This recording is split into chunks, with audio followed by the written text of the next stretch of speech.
यूं तो दुनिया भर में हजारों महल हैं, लेकिन एक महल ऐसा है जिसकी खूबसूरती हर किसी को अपनी ओर आकर्षित करती है।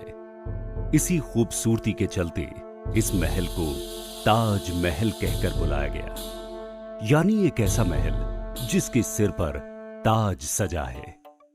मोहब्बत की इबारत बयां करता ये ताज संगमरमर से बनाया गया है।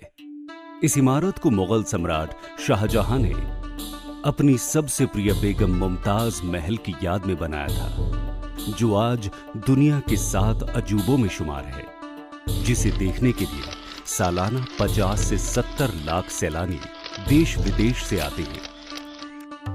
ताजमहल की भव्यता का अंदाजा आप इस बात से लगा सकते हैं कि इस इमारत का निर्माण कार्य सन 1631 में शुरू हुआ और 1653 में जाकर खत्म हुआ। यानी ताजमहल को बनने में पूरे 22 सालों का लंबा वक्त लगा।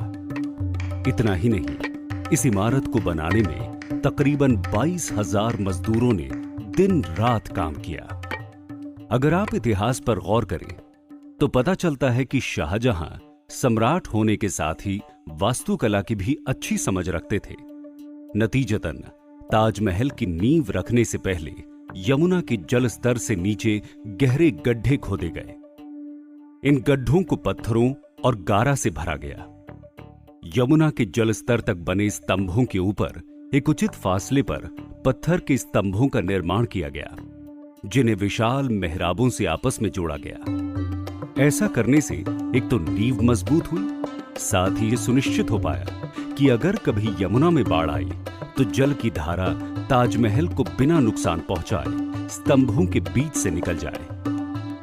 इतना ही नहीं, इमारत की मीनारों को ध्यान से देखने पर पता चलता है कि ये मीनारें मुख्य मकबरे से बाहर की ओर झुकी हुई हैं। मीनारों का ये झुकाव इसलिए दिया गया कि भारी भूकंप आने पर भी ये मीनारें मुख्य मकबरे पर ना गिरे। मोहब्बत की इस अजीम और शान इमारत को आपने भी एक बार तो करीब से जरूर देखा होगा, लेकिन ताजमहल एक ऐसी इमारत है जिसे एक बार देखने से मन नहीं भरता। जो यहां एक बार आया वो बार बार यहां आना चाहता है। तो आइए एक बार फिर ताजमहल के अप्रतिम सौंदर्य को निहारने चले।